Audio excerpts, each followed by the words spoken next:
Well, let's Coach Izzo to make an opening statement, then go to questions for Miles and Cassius. Coach?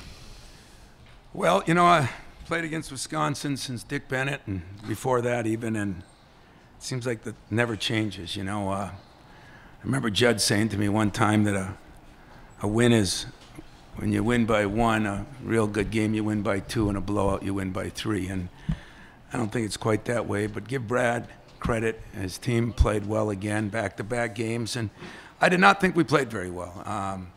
I thought the first half we were really out of sync, and you know, so we talked about it as a team, and we just got to do some better things. Cassius was unbelievable the first half. Miles played really well the second half, and those guys brought us back in it. Questions for the two students? Raise your hand. We'll get the mic to you.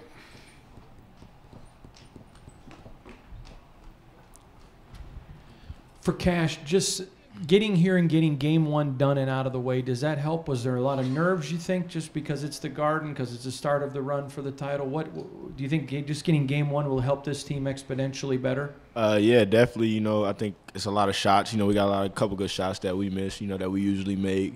It was a lot going into the game. You know, the first game is always the hardest game. So, you know, it's a lot that we can learn and get better from. And we got another opportunity to come back tomorrow and get better. In the back. This is for Miles. Miles, you got pushed to the 4 there, and you had some success as a team overall. One way or the other, playing the 3 or the 4, which do you think is the most efficient position for you with this team at this stage of the season? I feel like it doesn't matter to me. I know players from both wing and the 4, so my teammates did a great job getting me involved, and we executed. Down here on the right. Miles, just what's it like playing here at the Garden, and is it a little weird that you're doing this tournament a week early? And also, I know you decided to come back in part to pursue a national championship and all that. How excited are you that this time of year is finally here? We're definitely excited that we get to play here for a championship at the Mecca of basketball.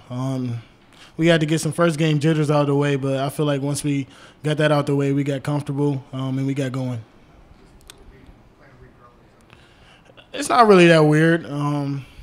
We played in the PK80. I feel like it prepared us for this. We just got to stay focused throughout the whole tournament. Other questions for the students back up here in front? Our mic caller's getting a workout. For Miles and Cash, please, I know that you don't care who you play, you just want to win a title, but how much would you like another shot at Michigan? Cash, to start with you, please. Like I said, if Michigan wins this game, we end up playing, I definitely won't be disappointed. You know what I'm saying? It's just we get another opportunity to go out there, and I've definitely myself got another opportunity to go out there and play against them. I think I dropped the ball that last game, so if we play Michigan, it's going to be a big rival game for a tournament to move on to a championship. That's the type of game you live for. We would like to prepare for both teams, but if we play Michigan, it'll be more of a pride thing as well. But both teams are good, and we're going to try to prepare for both. Got one back here in the back. Hi, Miles, how tough is it to beat a team 3 times, especially in 1 week? Yeah, it's definitely tough. Last year we played Minnesota 3 times. We lost the last game, and we definitely didn't want to do that this year. Wisconsin is a great team too. Their record doesn't determine how good they are. Down here in front, we'll take a couple more. Miles, you passed on a lot of money to come back to school and win a championship. How did it make you feel when you saw your name in that, in the mix of that FBI report? Sorry, we're not talking about any of that stuff. I made that perfectly clear, and I apologize. I don't blame you for asking, but we've got enough to do. Anything last for the students on the game? Back in the back. Guys, obviously you've had to beat Wisconsin 3 times this year, but I mean, you guys just played them on Sunday, so I mean, I know you guys didn't know who you were playing until like last night, but did that kind of help with that you kind of already had some scouting done on them already? Cash, just let you take it. Yeah, definitely. I think we knew their offenses pretty well. Just coming off and playing against them, we knew this game was just going to come down to details, rebound, and who played the hardest in terms of what they ran and the type of players in the scouting report. We had that down. Last one for these two right here. This question for both of you guys. When it came down to crunch time and you start spreading them out, your athleticism and length, you think that played a part in the last 2 minutes of the game? Miles, start with you, please. It definitely helped us because they played a game yesterday. So we just tried to go after them because they look kind of fatigued, and we wanted to execute and get stops. Cassius? Yeah, definitely. You know, I think it bothered them a little bit. The length bothered them definitely, especially Jaren and, you know, Josh on the wing. We got a lot of deflections and steals down the stretch that kind of helped us out, get some key stops. Fellas, thanks very much. You may return to the locker room. Take a question for Coach Izzo. Start here in the aisle. Tom, obviously Miles and Cassius scored well today, but a guy like Matt McQuaid, we saw it a little bit earlier this year, didn't get a lot of shots today. They kind of kept him off the line there, but is able to step up and hit that big three late. What's it say about a kid like that who we've seen his confidence up and down at times to be able to do those things? Well, he hit that one. He hit the big layup, and he got a couple of great offensive rebounds. You know, I thought, in all honesty, Matt and Josh played extremely well defensively, and yet we couldn't get either one of them to buy a shot. You know, they did a pretty good job on Davidson, did a pretty good job on Pretzel. Between those two, they were at 5 for 21, and those two had a lot to do with it. But there's no question that for a kid who hadn't been shooting very much tonight to knock down that big three, we needed it, he needed it. I think it'll help us down the stretch. We'll stay on the right side of the aisle. Tom, your team is now 8-0 in games decided by 6 points or fewer in overtime this season. Oh, I'm sorry. No, you're good. So, 8-0 in games decided by 6 points or fewer in overtime. How impressed are you that a team this young still continues to win these games in clutch time like this?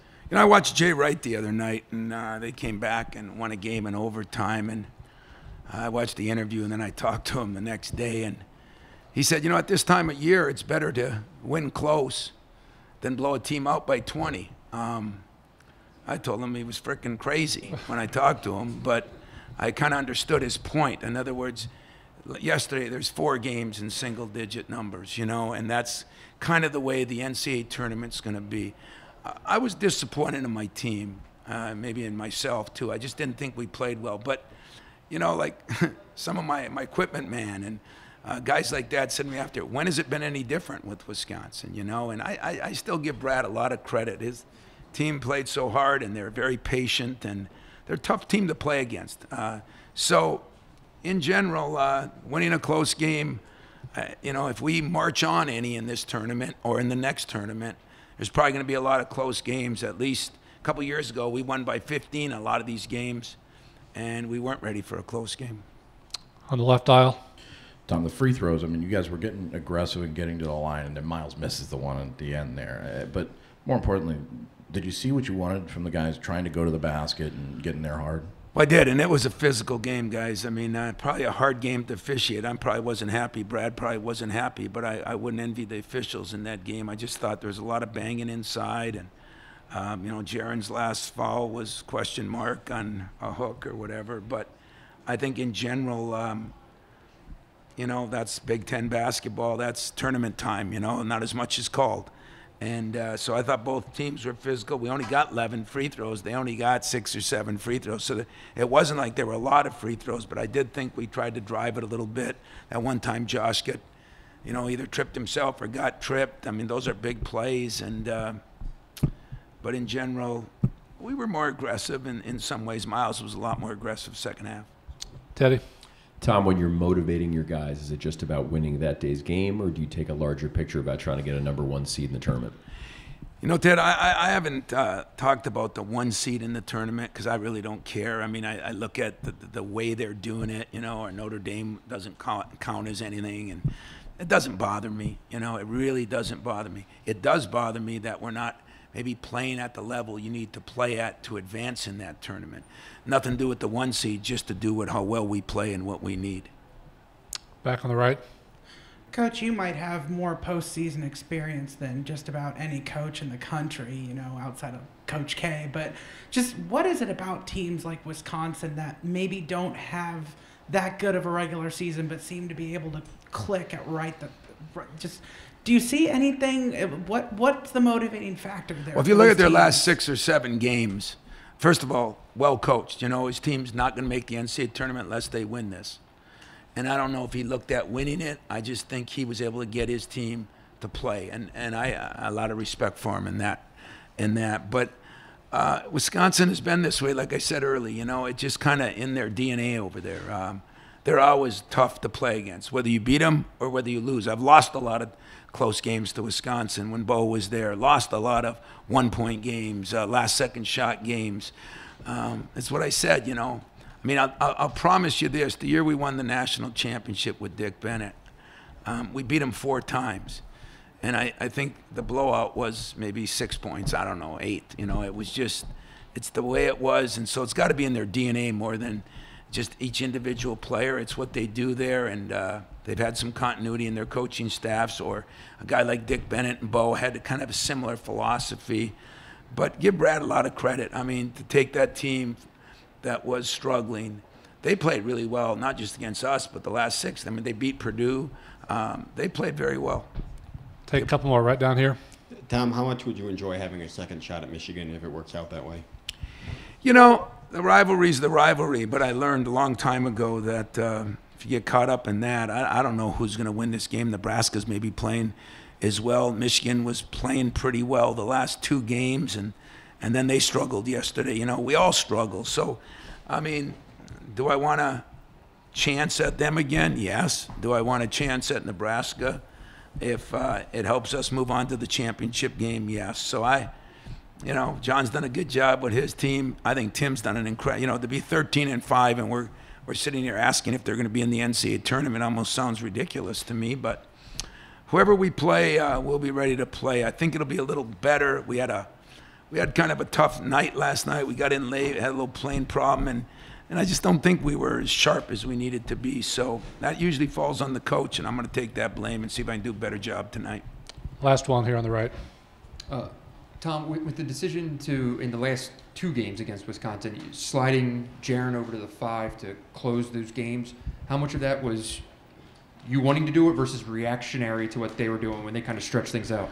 Yeah, a little bit of both, and we thought we could stretch things out because Hap doesn't come out a lot, and so we thought we could do a better job of stretching things out. And you know, Jaron gives us, now we got a 4 and 5 that are stretch, and Jaron's done a good job.